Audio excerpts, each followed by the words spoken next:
Hello everyone, welcome back to the channel. Today's focus is snackbar component, modal and theme switch. I think that we have previously talked about in older videos snackbar in general. The main key here is snackbar controller, and we have to properly deal with snackbar controller's job. In other words, we should cancel the previous job and launch a new one whenever we want to show a new snackbar message. So under components, create here a new package, call it snackbar. Let's provide here first the snackbar colors. Those are the colors that we'll be using in our snackbar. Let's define the severity of the snackbar. It is a sealed class, snackbar severity. The first one, as you can see here, the autocomplete has successfully done this for us. But instead of objects, I would like to do it data object. I would like to group the icon of the snackbar as well as the severity into one data class. I'm gonna call it snackbar data.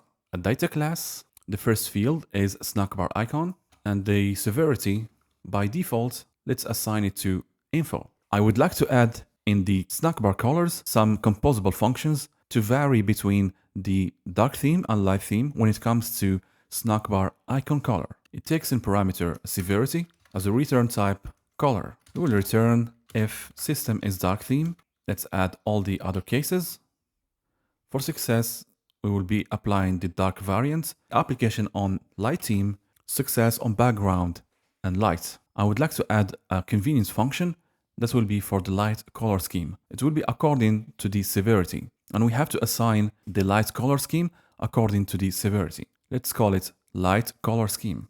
It will return color scheme in parameter severity according to the severity. In case of severity error, we'll do light color scheme, and we have to provide the needed colors: background, error background lights, and on background, error on background. So we have to import first of all light color theme, and the same goes for the other cases. For the dark theme, it's basically the same idea. Now let's define the snackbar theme. It is a normal file. It's going to be a composable dark theme. Let's import is system in dark theme, dynamic color, severity. Let's assign a default value info and content of the snackbar. For the value color scheme, if it's in dark theme, we have to apply dynamic color scheme that we have defined earlier. Otherwise, dynamic light color scheme. The second case, if it's in dark theme, we'll be applying dark color scheme. Otherwise, it's gonna be by default the light color scheme. So this whole thing should be underneath. So this is the color scheme. This is not mandatory, but I would like to add it here. Next, let's define the material theme. In parameter, the color scheme, Lato typography, shapes that we have defined before, and the content of the snackbar goes here. That's all for the snackbar theme. Let's focus on snackbar controller. It's not like other platforms. We going to declare the snackbar controller as a normal class, not a view model. The main idea here is to cancel the current job whenever we show the snackbar. We need to pass here the coroutine scope, and let's create snackbar job. Let's add here another function to cancel the current job we needed. Let's rename this to job, cancel first of all the job, and assign a new one. Now, as soon as we create a new instance of the snackbar controller, we need to cancel any active jobs. And let's create the method that's going to show for us the snackbar. It takes in parameter snackbar host, the message that's going to be shown, the action label, the callback function that's going to be triggered on dismissed. Let's make it optional. The action performed and the duration of the snackbar. The first case, when the snackbar job is null, we will assign the new job by calling scope and launch, and we will show the snackbar message. And afterward, we have to cancel the active job. For the other case, we will cancel the active job and we will show the snackbar message. This way, we have correctly handled the active job for the snackbar. The last thing here that we have to define is the snackbar composable.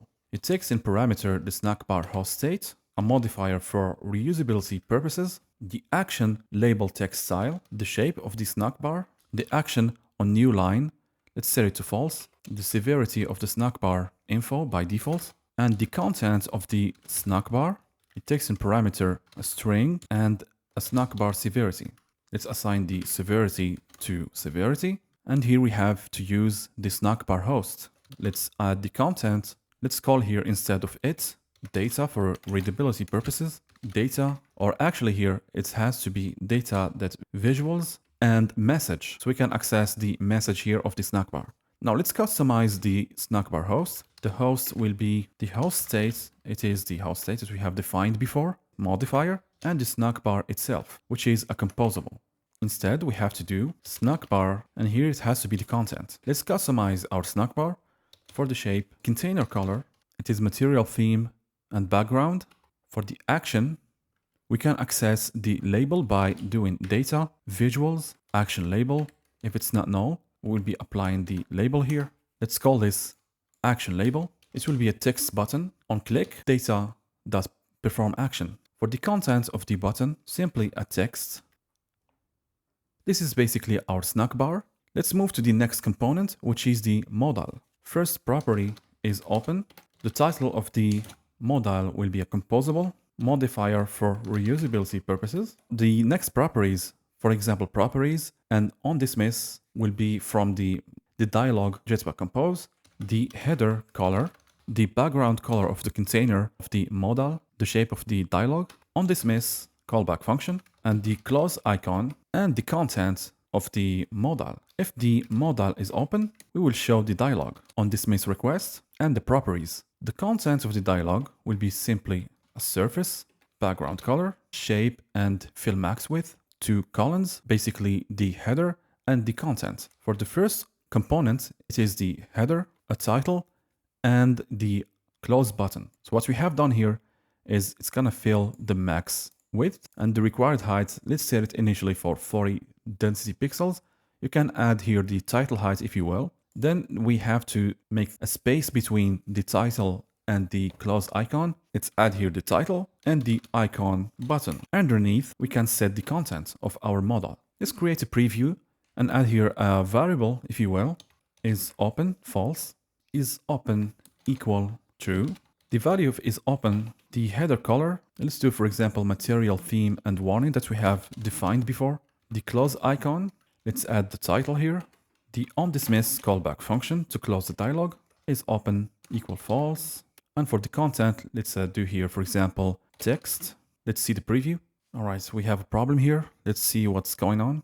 Let's change this to version 21 and this one under the project configuration to 21. Let's run again the preview. So here is the button. I think that we have forgot to add here the text for the button. Let's refresh. So let's click on open model. Let's update a little bit the background color for the model. Let's do, for example, surface. Yeah, it's a little bit acceptable, but the question is, let's set here for light mode because I want to do the preview for light mode. The on warning should be given to white color. You can change actually the background or the foreground to your liking. Let's do here body medium, horizontal padding of 12 and the body medium as well. Instead of 20, I think it's too much for 20.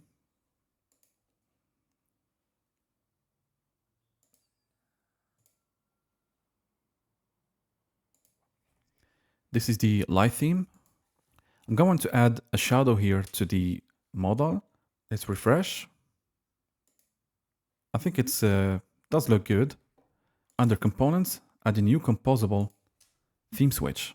The theme switch will be the same thing as we have done previously in the Vuetify application. The callback function on theme switch, we have in Jetpack compose a switch composable. Let's add here a modifier. Let's assign here a content description for semantics. We have in the resources under strings the content description, and we have to access the context. Let's create here context. Context get string. Make sure to choose the CoreUI, and we have the content description theme switch. For the value checked will be is dark theme. Let's customize the colors. I think it's a switch defaults. That's copy. We're only interested in checked icon color primary. The function that's going to be triggered on checked change to host the method. And for the thumb content, we have to customize this one. If it's in dark theme, we will add here an icon, R drawable, and let's choose moon warning that we have defined previously in the Vuetify application. Let's assign the content description for testability. We have here the unchecked icon. Else, or you can do it otherwise, you can create one icon, and according to the is dark theme or light theme, we're going to, let's do it like this. I prefer to do it like this. So if it's in dark theme, we will apply this. Otherwise, white balance for the content description. Else, we'll apply the other one, which is checked, I guess. And let's remove this. Now let's create two previews and see if that's what we want. We'll create two previews, one for the light theme and one for the dark theme. Let's call this name equal light theme and another one for dark theme.